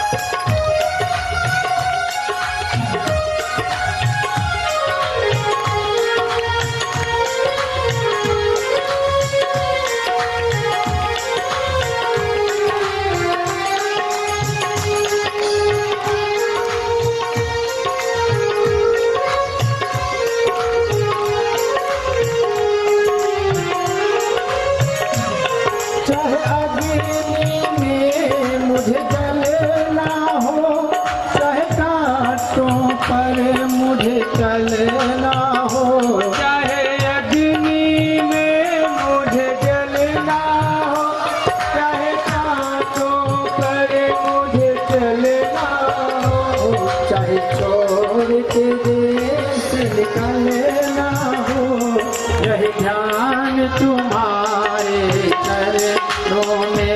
चाहे छोड़ के देश निकलना हो, रहे ध्यान तुम्हारे चरणों में। मिलता है सच्चा सुख केवल भगवान तुम्हारे चरणों में। मुझे घेरा हो चाहे चारों तरफ अंधेरा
की जय। श्री गुरु मुरलिया वाले की जय हो। श्री अनंत बलवंत हनुमंत लाल की जय हो। आइए अपने मुख्य प्रसंग पर चलते हैं हम लोग। शंखचूर्ण और माता तुलसी का विवाह तो हो ही गया। यानी जब शंखचूर्ण के अंदर प्रभुता आई ना तो अहंकार उत्पन्न हो गया और अहंकार बस शंखचूर्ण ने क्या किया, देवताओं के ऊपर चढ़ाई कर देता। क्योंकि जो उसको तपस्या के प्रभाव से बल प्राप्त हुआ, अगर उस बल का सत्कर्म में लगा देता ना तो अच्छा था, मुक्ति हो जाती। लेकिन उसने उस बल को देवताओं के द्वारा, पहले दैत्य क्या करते हैं, तपस्या करने के बाद देवताओं के द्वारा ही वरदान प्राप्त करते हैं और उसके बाद में उन्हीं के ऊपर चढ़ाई कर देते हैं। बोलो जय श्री राधे। सो शंखचूर्ण ने देवताओं से युद्ध करने लगे और जब सारे देवता परास्त हो जाते हैं ना, सब लोग भगवान शंकर के शरण में जाते हैं। भगवान शंकर से प्रार्थना किया कि प्रभु आप ही रक्षा करो, हमारे बस की कुछ बात दिख नहीं रही है, हम किसी योग्य नहीं हैं। तो भोले बाबा ने कहा देखो संहार करता भगवान शिव को ही बताया गया है। तो पहले तो उन्होंने पुष्पदंत को भेजते हैं। सारे देवता जब भयभीत हो जाते हैं तो भगवान शिव कहते हैं कि हमको न जाना पड़े, पहले हम पुष्पदंत से जोड़ के गण है पुष्पदंत नाम के भगवान शिव के, उनको उन्होंने भेजा। कहा तुम जा करके शंखचूर्ण से बताओ कि ये जो कर रहे हैं देवताओं ने उनका क्या बिगाड़ा है, कौन सी गलती देवताओं ने किया है, ऐसा क्यों कर रहे हैं। पुष्पदंत जाते हैं, बताया कहा देखो भगवान शिव कह रहे हैं ना कि ये सब युद्ध करने से कोई फायदा नहीं है, लड़ो ना, नहीं तो युद्ध होगा, बहुत बड़ी समस्याएं हो जाती हैं। युद्ध होना वैसे अच्छा नहीं होता है, किसी से झगड़ा लड़ाई करने से क्या होगा, मारपीट होगी, बड़ी समस्या पर जाएगी, अच्छा नहीं है। समझाते हैं, पुष्पदंत जाते हैं, खूब समझाया, लेकिन शंखचूर्ण के मन में बात घुसती नहीं, क्योंकि जब विनाश होने का नंबर आता है ना, क्योंकि जो उनकी पत्नी है, धर्म पत्नी तुलसी जी तो सात्विक है, समझाती है कि ऐसा करना ठीक नहीं है। तुलसी जी भी खूब समझाते हैं, लेकिन कई बार क्या होता है, हट करने लगते हैं ना लोग, मानते नहीं, हम तो करेंगे, और जो जैसा करता है वो वैसा भरता तो है ही। शंखचूर्ण सर्वेश्वर भगवान शिव की आज्ञा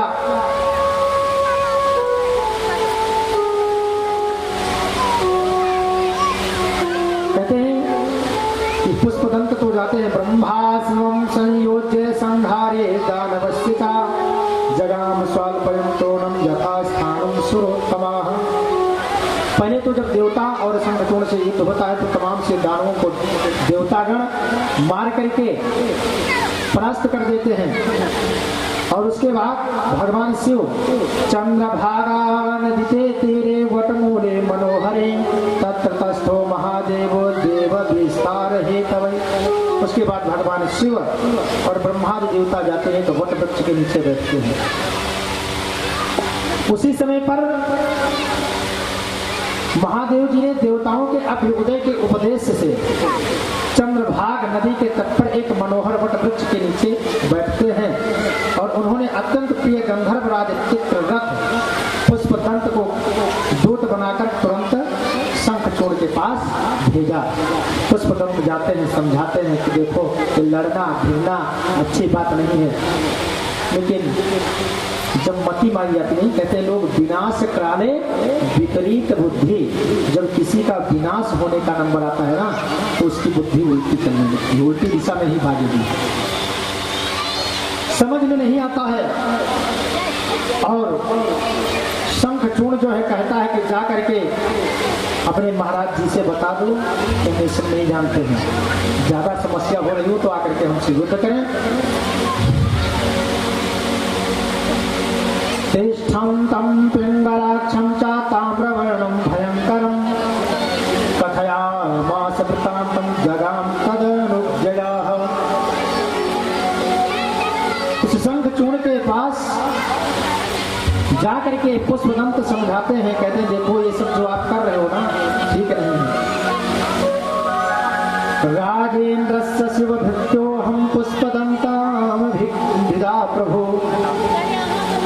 पुष्पदंत कहते हैं कि देखो मैं शंकर जी का सेवक हूं और मेरा नाम है पुष्पदंत। सुनिए महाराज, आप देवताओं के राजा हैं, जो आपने देवताओं का राज्य लिया है, देवताओं के ऊपर आक्रमण किया, जो उनका धन छीना है उसको वापस कर दो। देवाश्च शरणापन्नाः देवेशं श्रीहरिं परं हरिर्दत्त्वा शूलं चात्तेन प्रस्थापितैः शिवाः। उनका धन जो आपने लिया है उसको लौटा दो, लौटा दीजिए, क्योंकि वे देवता देवेश श्रेष्ठ हरि के शरण में गए थे और उन श्री हरि ने अपना त्रिशूल दे करके आपके विनाश करने के लिए भगवान शिव को आदेश दे दिया है और भगवान विष्णु है। और अगर कहीं आपने ऐसा नहीं किया तो भगवान शिव युद्ध भूमि में जरूर से आपको मार डालेंगे। बोलो जय श्री राधे। लेकिन उसके दिमाग काम नहीं कर रहे, उसने कहा भेज दो भगवान शंकर से हम युद्ध करेंगे। भगवान शिव और शंखचूर्ण के जब युद्ध की बात आती है और ये बात तुलसी को पता चला ना, तो तुलसी मना करती है कि देखो हे स्वामी ऐसा है ना,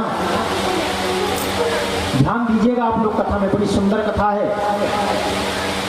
भगवान यानी जो शंखचूर्ण है उसको तुलसी खूब मना करती, कहती देखो भगवान शिव से युद्ध करने से कोई फायदा नहीं है, देवता है, क्यों देवताओं के पीछे पड़ते हुआ।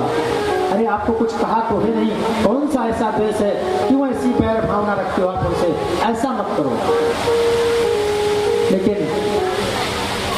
जब मृत्यु निकट आ जाती है ना, कहते नहीं जिसकी मृत्यु जिस तरह से आना होता है उसी तरह से वहीं पे उसको खींच लेकर के चली जाती है।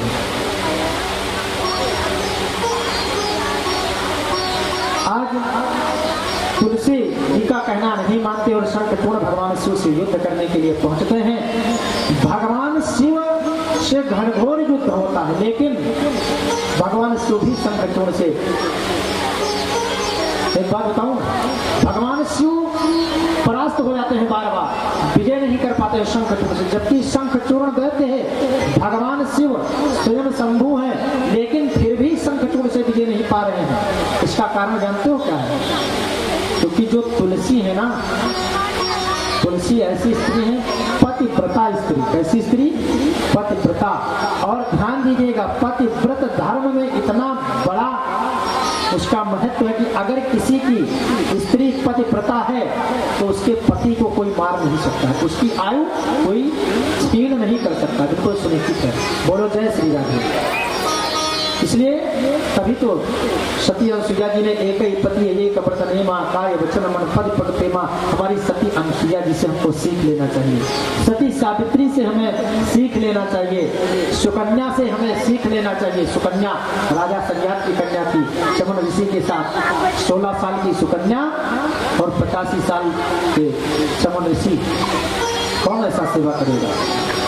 अगर हम जीवन में सुकन्या और सती अनुसुईया, सती के चरित्र पर ध्यान देना, सती सुलोचना, तो हमारा जीवन तो वैसे स्वर्ग हो जाएगा। प्रेम से बोलो जय श्री कृष्ण। भगवान शंकर युद्ध करते हैं लेकिन परास्त हो जाते हैं। क्यों?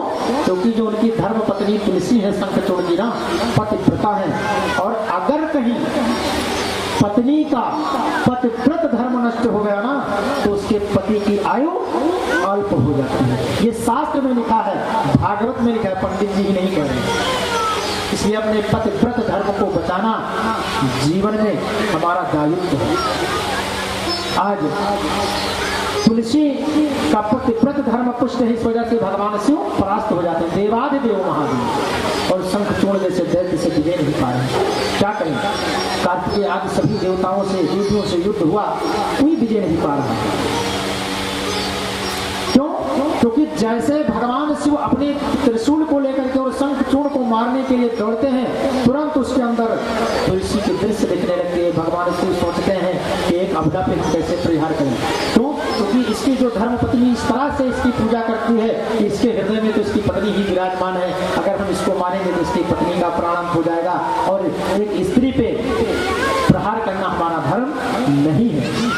भगवान शिव रुक जाते हैं, अपनी हार स्वीकार कर लिया। बार बार कई बार युद्ध में जाते हैं, भगवान शिव बहुत परेशान हो जाते हैं, क्या करें, शंखचूर्ण को परास्त तो करना ही है, लेकिन कैसे। तब भगवान श्री हरि के पास जाते हैं, विष्णु के पास, हे प्रभु रक्षा करो, हमें तो नहीं लगता है कि हम शंखचूर्ण से विजय प्राप्त कर पाएंगे। क्यों? क्योंकि उसकी जो धर्म पत्नी है वो पतिव्रता है, और जब तक उसके पतिव्रत धर्म उसका यदि नहीं खंडित होगा तो हम जीवन में शंखचूर्ण को नहीं मार सकते। बोलो जय श्री राम। ये रहा पतिव्रत धर्म का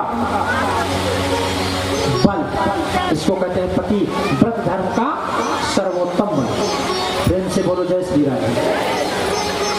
भगवान विष्णु अपने मन में सोचते हैं क्या करें, तो भगवान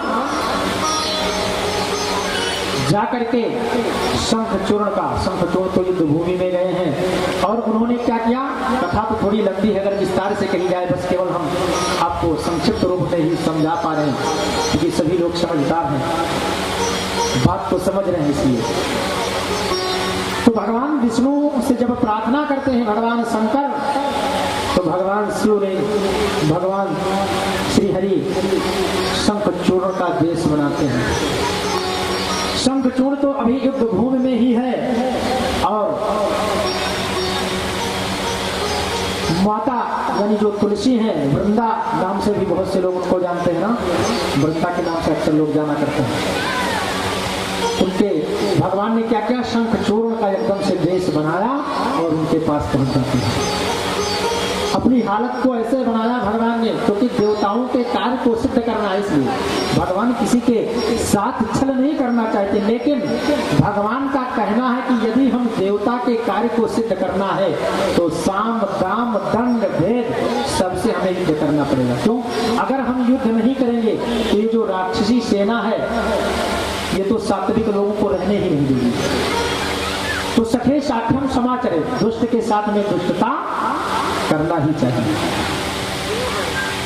इसलिए उन्होंने एकदम से शंखचूर्ण का देश बनाया। बिल्कुल ऐसा लगता है कि अभी युद्ध भूमि से लड़ करके थके हुए आए हैं, और जाकर के जो कुंडली खटखटाया जाते हैं।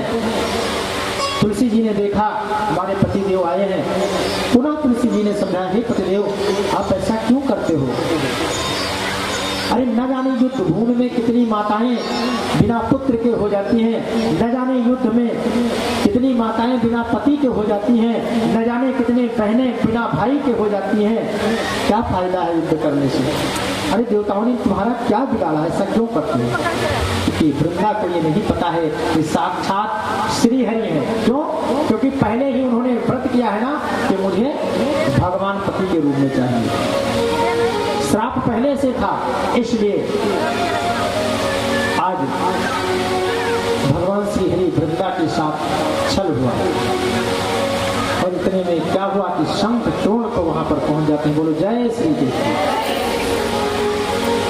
भगवान श्री हरि ने छल किया, और जब यहाँ पे छल किया ना, उधर भगवान शंकर से युद्ध चल ही रहा था शंखचूर्ण का, और जैसे यहाँ पे वृंदा का पतिव्रत धर्म जो है नष्ट हुआ ना, सो तुरंत जो है भगवान शिव उस शंखचूर्ण को युद्ध भूमि में अपने तलवार त्रिशूल से जो है प्रहार करते हैं, और वहीं पे शंखचूर्ण का प्राणांत हो जाता है। प्रेम से बोलो श्री शंकर भगवान की। भगवान शंकर उधर तो शंखचूर्ण को मार दिया। जब श्री हरि को पता चला ना,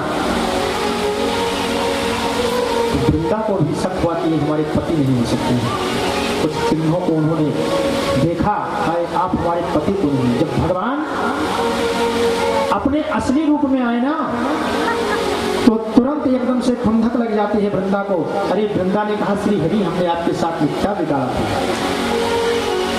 आपके वजह से हमारे पतिव्रत धर्म को नष्ट होने की वजह से आज हमारे पति युद्ध भूमि में जरूर से मार दिए गए हैं।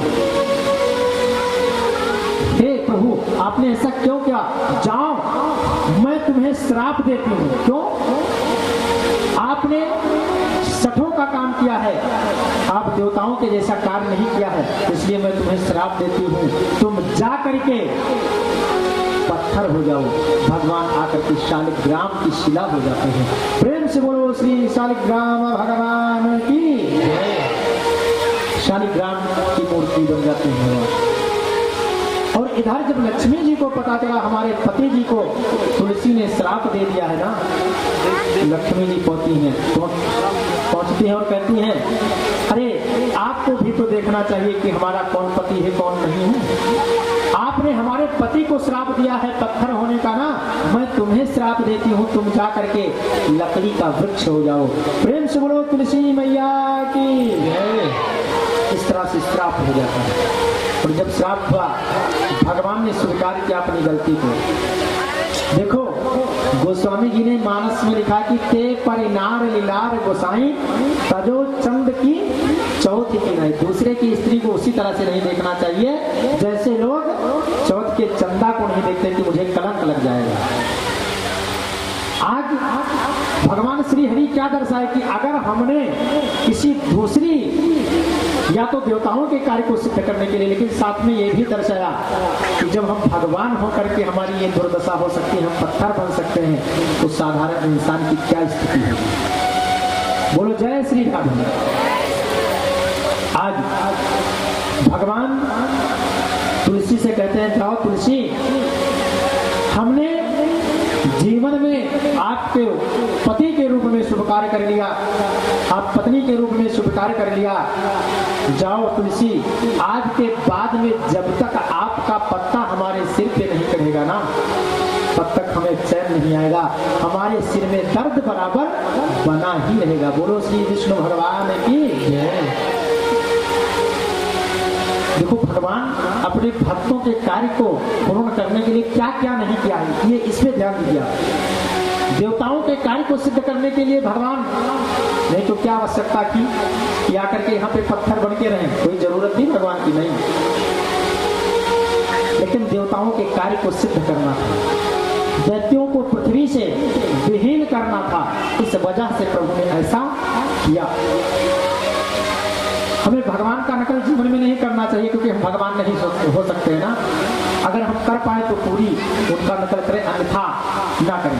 भगवान तो भगवान है ना। भगवान कहते हैं तुलसी जी से कि जब तक आपका पत्ता मेरे सिर पर नहीं चढ़ेगा तब तक हमें चैन नहीं आएगा, हमारे शरीर का दर्द नहीं समाप्त होगा। आज भी हम लोग जब भगवान शालिग्राम की पूजा करते हैं ना, तो तुलसी पत्ती जरूर से बनाते हैं। अच्छा एक बात मैं और बताऊं, सबके लिए है। इस संसार में यदि किसी के पति पत्नी में मति भेद रहता है, ध्यान देने योग्य बात है शास्त्र मत के अनुसार, चाहे वो पुरुष हो, उसकी धर्म पत्नी उसके इच्छा अनुसार नहीं चल पा रही है, और चाहे स्त्री हो, अर्थात दोनों में मतभेद रहता हो। अगर किसी के यहाँ ऐसी समस्या है ना, वो व्यक्ति तुलसी के 21 पत्ते पर पीले चंदन से राम लिख करके और शालिग्राम मूर्ति पर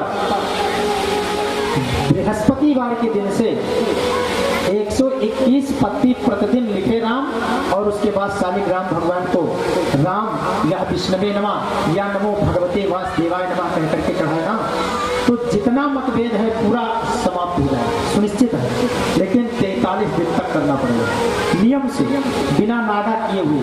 अगर बीच में तोड़ा तो उसका कोई फल नहीं मिलेगा। किसी के सिर में वास्तव में अगर अधिक दर्द हो रहा हो, तमाम से दवा करवाने के बाद में अगर उसको फायदा ना हुआ होगा, तो कई बार क्या होता है, हम भगवान को केवल पत्थर ही मानते हैं, लेकिन हमने कईयों से उपाय करवाया है, इसका सामने फल आया है, उसको मैं बता रहा हूँ। अगर किसी के सिर में भयानक दर्द होता हो, दवा से भी हमें ना फायदा हो रहा हो, उस समय हमें भगवान शालिग्राम के शरण में जाना चाहिए, और हम तुलसी के पत्ते पे राम राम लिख करके इसी कामना से 121 पत्ती प्रतिदिन चढ़ाएं, तो निश्चित रूप से उसके सिर का दर्द समाप्त हो जाता है। ये मैं वैसे नहीं बोल रहा हूँ, हमने कईयों पे इसको प्रयोग करवा करके देखा है। इसलिए प्रेम से बोलो जय श्री कृष्ण। इस तरह से अच्छा, बहुत से लोग माताएं कहते हैं ना कि शालिग्राम भगवान को हमें नहीं छूना चाहिए। ऐसी भावना उत्पन्न होती है ना लोगों को, शालिग्राम भगवान को नहीं छूना चाहिए। भगवान ही नहीं चाहते हैं कि कोई स्त्रियां हमें अपने हाथ से स्पर्श करें, छुएं। क्यों? भगवान अपने मन में विचार करते हैं कि एक बार हमने दूसरे की स्त्री को स्पर्श किया ना, तो मुझे आज शालिग्राम पत्थर बन के बैठना पड़ा। और कोई धार्मिक स्त्री, कोई पतिव्रता स्त्री मिल गई, हमें छू लिया, तो पता नहीं है पत्थर से हमें क्या बन जाना पड़े। इसलिए माताएं हमसे दूर रहे, वही ठीक है। बोलो जय श्री राधे। अब आप लोग विचार करेंगे कि तो हम लोग शालिग्राम की पूजा नहीं कर सकते हैं। करिए, भगवान से ऐसी भावना रखो कि भगवान, जिसे आपको जल चढ़ाना है, जोर से ही भगवान को स्नान करा दीजिए, जल चढ़ा दीजिए, चंदन चुटकी से चढ़ा दीजिए, तुलसी पत्र लीजिए, दूर से भगवान को अर्पण कर दीजिए। प्रभु है ना, क्या हो सकता है छूने की, मत छू। बोलो जय श्री राधे। आज शंखचूर्ण का तो उद्धार हो गया, और सारे देवताओं को जब पता चला तो भगवान के ऊपर पुष्प की वृष्टि करते हैं। भगवान कहते हैं पत्थर बनवा दिया भैया, अब चाहे पुष्प वृष्टि करो चाहे न करो। बोलो जय श्री राधे। हाथ में चक्र सदा जिनके, और शेष की सैया विराज रहे हैं। भक्त की मांग सदा रखते, और भक्त का भाव निहारी रहे हैं। कौन? भगवान श्री हरि। याद करे जो सदा इनको, उनकी मनसा को सुधारी रहे हैं। हे शालिग्राम, हे विष्णु चतुर्भुज, आपको भक्त पुकारी रहे हैं। हे शालिग्राम, हे विष्णु चतुर्भुज, आपको भक्त पुकार रहे हैं। इसलिए जीवन में हमें कुछ ऐसी बातें हैं जिनको याद में रखना ही चाहिए। इस तरह से शंखचूर्ण का भगवान श्री शिव के द्वारा उद्धार हो जाता है। और आगे बहुत लंबी बड़ी बड़ी कथाएं हैं भगवान की।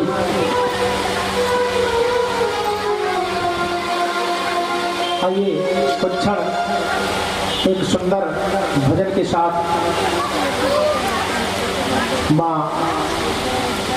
माता रानी की वंदना करते हैं। उसके बाद अग्रिम कथा आप लोगों को श्रवण कराते हैं, क्योंकि धीरे धीरे समय भी अपने गंतव्य तक चल रहा है। प्रेम से बोलो श्री राधा रानी की जय। प्रेम से बोलो मुरलिया वाले की जय। आप लोग जोरदार तालियों के साथ सहायता करेंगे और साथ में गायन भी करेंगे। प्रेम से बोलो श्री राधा रानी की।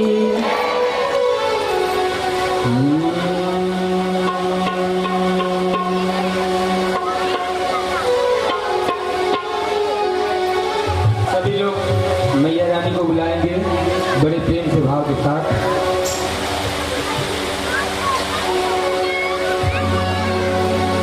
कभी फुर्सत हो तो जगदम्बे निर्धन के घर भी आ जाना। कभी फुर्सत हो जगदम्बे निर्धन के घर भी आ जाना। जो रूठा सूखा दिया हमें, कभी उसका भोग लगा जाना। जो रूठा सूखा दिया हमें, कभी उसका भोग लगा जाना।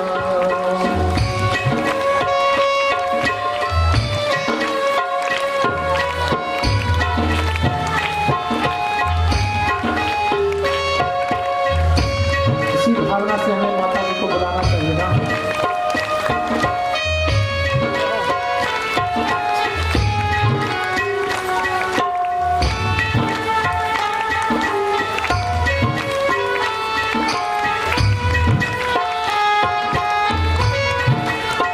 भक्त क्या कह रहा माँ से बड़े भाव से।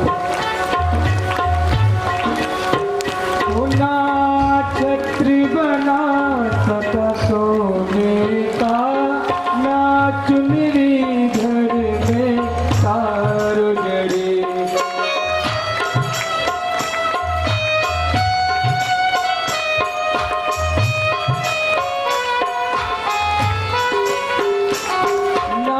छत्र बना सका सोने का, ना चुनरी घर में तारो जड़ी, ना पेड़े बरसी मेरा है माँ, बस श्रद्धा नैन बिछाए कर, श्रद्धा की रख लो लाज है माँ, इसे श्रद्धा की रख लो लाज है माँ, इस अर्जी को ना ठुकरा जाना, कभी फुर्सत हो तो जगदम्बे मेरे घर के घरे आ जाना। जो रूखा सूखा दिया हमें कभी उसका भोग लगा जाना। जो रूखा सूखा दिया हमें कभी उसका भोग लगा जाना।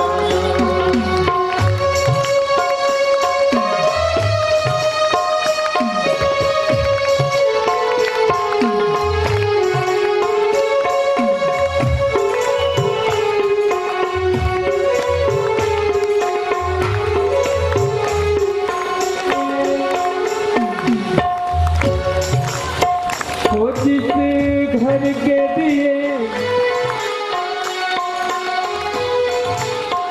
वो जिस घर के दिए में तेरे नहीं, वहाँ ज्योत जलाऊं मैं कैसे।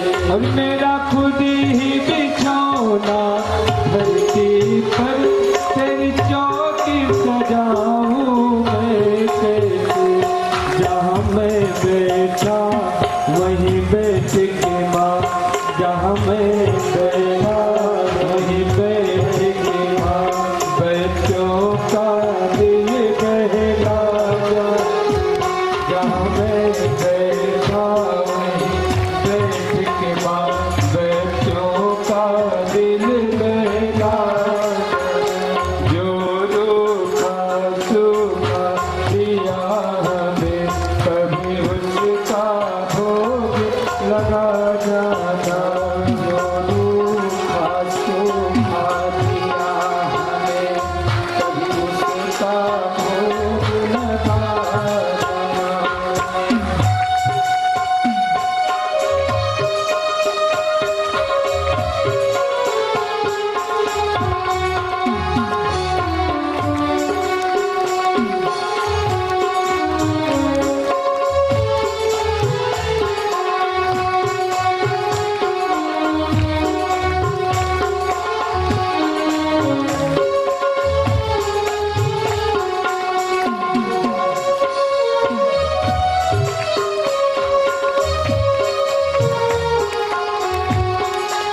बोलो राधे राधे। राधे राधे। इस तरह से माँ भगवती के कृपा से भगवान श्री हरि छल करते हुए शंखचूड़ जैसे महाअभिमानी दैत्य का उद्धार हुआ। भगवान विष्णु और तुलसी को भगवान ने श्राप दिया और तुलसी ने भगवान को, और भगवान ने माता लक्ष्मी जी ने तुलसी जी को श्राप दिया। कहने का तात्पर्य है कि जो आप लोग श्रीमद् देवी भागवत कथा श्रवण कर रहे हैं, ये जो श्रीमद् देवी भागवत कथा में संसार में देवी से बढ़कर के और कुछ नहीं है। वैसे भी आप लोग देखो जानते हैं कि संसार में जो माँ होती है, माँ तो माँ है। संसार में कोई कुछ भी हो जाए लेकिन माँ कोई नहीं बन सकता। और माता अब इस संसार में दैत्यों का संहार करके देवताओं को प्रेरणा देके, और जब देवता भी परास्त हो जाते हैं तो माँ भगवती स्वयं आकर के युद्ध करती है।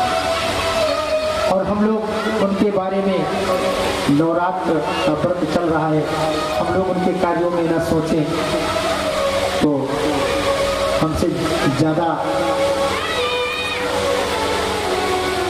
मूर्ख और कोई हो सकता है क्या? नहीं, क्योंकि माँ होती। क्योंकि अगर हम माँ के शरण में चले गए ना, तो आप लोगों ने सुना होगा कि संसार में जो व्यक्ति माता के शरण में जाता है उसका हर जगह पे मंगल ही मंगल होता है ना।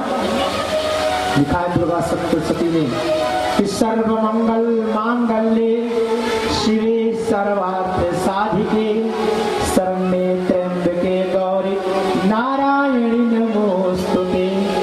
यानी जो माता रानी के शरण में जाता है, हे माँ भगवती, जो आपके शरण में आता है ना, उसका सर्व मंगल मांगल्य हो जाता है। हर जगह पे उसका मंगल ही मंगल होता है, अमंगल होता ही नहीं है।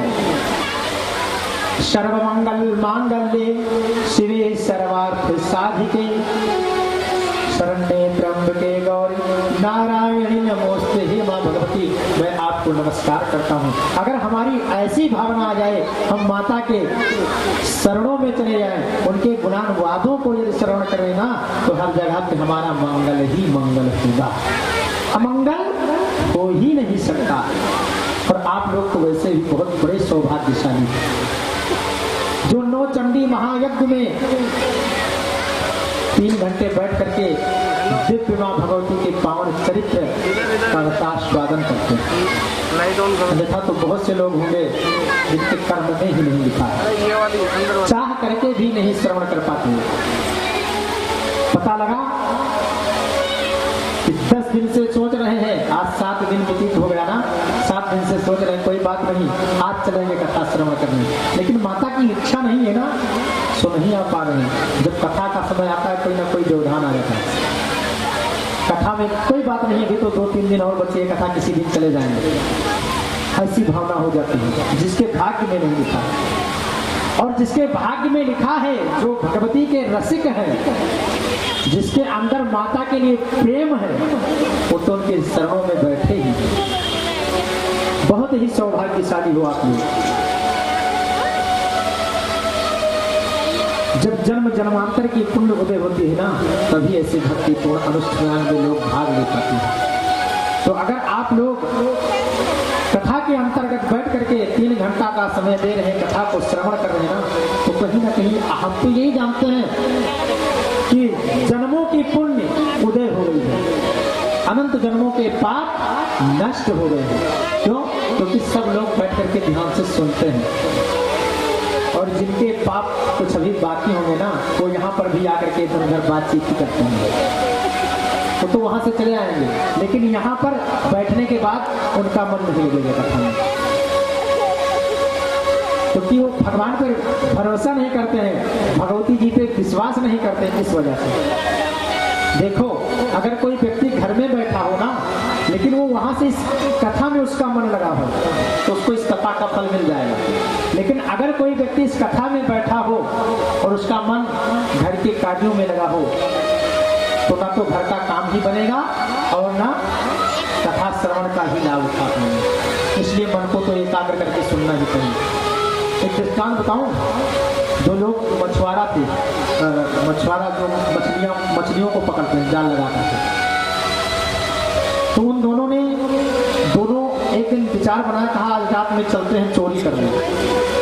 और जब चोरी करने के लिए घर से बाहर निकलते हैं ना, तो रास्ते में भागवत कथा हो रही थी, एक जगह पे प्रवचन हो रहा था, सत्संग। जब सत्संग की ध्वनि उनके कानों में पड़ी ना, तो थोड़ा सा उनका मन निर्मल हुआ। कहा चलो चोरी तो रोज करते हैं, आज चल के कथा को श्रवण कर लेते हैं। अच्छा, तो जब कुछ आगे और बढ़ते हैं ना, तो देखा तालाब में, नदी में जो मछलियां हैं ना, भादों का महीना था, भादों में जल अधिक भर जाता है, तमाम सी मछलियां आ जाती हैं। देखा मछली बहुत है, तो एक ने तो कहा कि देखो ऐसा है, अब आप जाइए कथा सुनने और हम कथा में नहीं जाएंगे। क्यों? कहा हम तो मछलियां मारेंगे, नहीं तो जीविका कैसे चलेगी हमारी, मछलियों को मार करके ले जाएंगे, हम बिक्री करेंगे। अच्छा, सो उन्होंने क्या किया, जाल लगा दिया। और एक लोग क्या किए, जिसके अंदर कोरी भक्ति जागृत हुई ना, उन्होंने क्या किया, पहुंच जाते हैं कथा को सुनने के लिए। कथा में तो बैठ गए, कथा में बैठे, पंडित जी कथा कह रहे हैं, लेकिन मन उनका जो है बहुत गड़बड़ हो गया। यहाँ तो ज़्यादा पब्लिक नहीं दिखाई दे रही है, पंडित जी का कथा भी समझ में ज़्यादा नहीं आ रहा है। इससे अच्छा तो अगर हम मछलियाँ ही मारते तो कल कुछ व्यापार के लिए धन मिल जाता। यानी बैठे तो हैं कथा में और मन कहाँ है, मछलियों में। और जो मछली मार रहे थे उनके मन में क्या विचार है बताओ। इतनी दिव्य पावन कथा भगवान की हो रही है, अमृत वर्षा, और हमारे जैसा मूर्ख कौन होगा, हम तो यहाँ जीव हत्या में लग गए।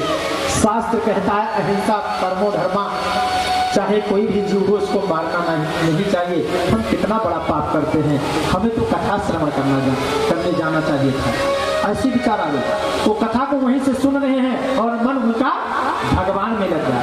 जब समय व्यतीत हुआ कुछ दिन, और जब दोनों लोगों का प्राणाम हुआ, उनके दूध के यहाँ पहुंचे ना,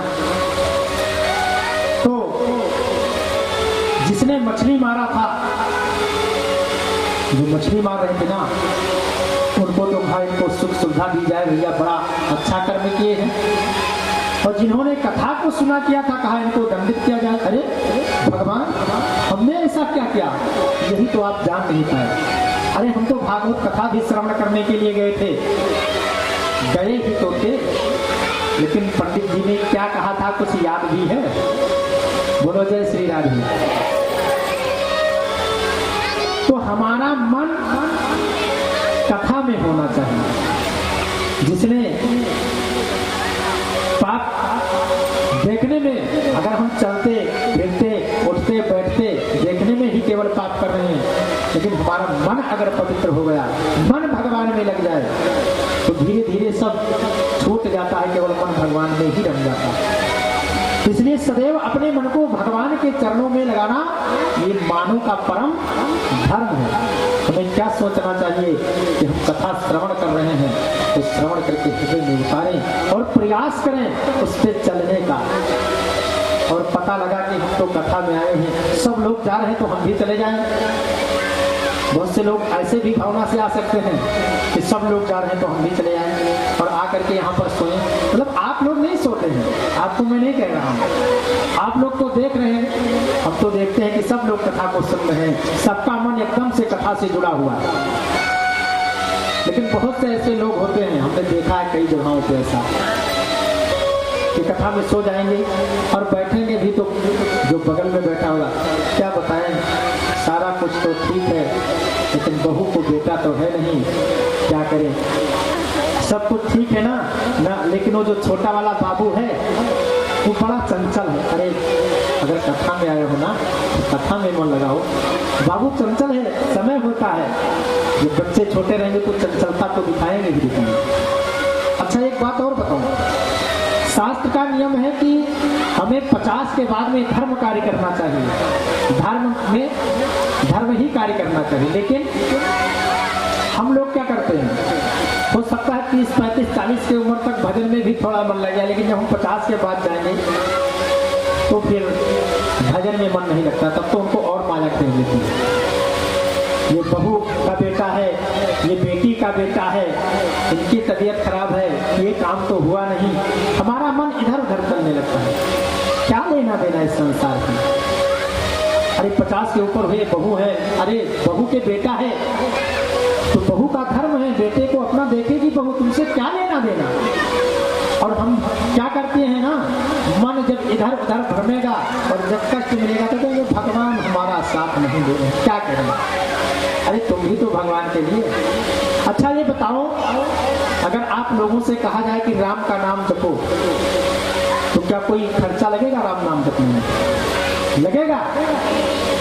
हमें लगता है कुछ लोगों को ऐसा लगता है कि राम राम जपने में लगेगा क्योंकि उनकी मूड़ी ऐसे हो रही है। कुछ लोग बहुत धीरे से ऐसे कर रहे हैं, अभी या तो वो हमारे बात को समझ नहीं रहे हैं, अभी से थोड़ा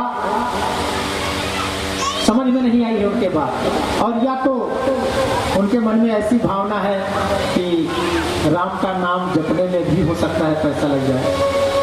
लगेगा क्या? राम नाम जपने में पैसा लगता है? भगवान किसी से कुछ मांगने आते हैं? तो अगर हम भगवान के नाम का केवल राम राम जपते रहे तो क्या हमारा कुछ बिगड़ेगा? फिर क्यों नहीं करते हो? जानते हो ना कि हमारा कुछ बिगड़ेगा नहीं। राम राम कहने से कोई पाप तो नहीं लगता है ना, तो फिर राम राम क्यों नहीं कहते? बोलो, किसी ने मना करने के लिए आया? कोई मना किया है कि राम राम मत कहना? खूब जपो राम राम। क्यों? किसी कवि ने लिखा है कि जय रघुनंदन है सतबंदन, भाले पे चंदन की छवि न्यारी। जय रघुनंदन है सतबंदन, भाले पे चंदन की छवि न्यारी। और सिया के कंत कौन? भगवान श्री राम। सिया के कंत प्रभु भगवंत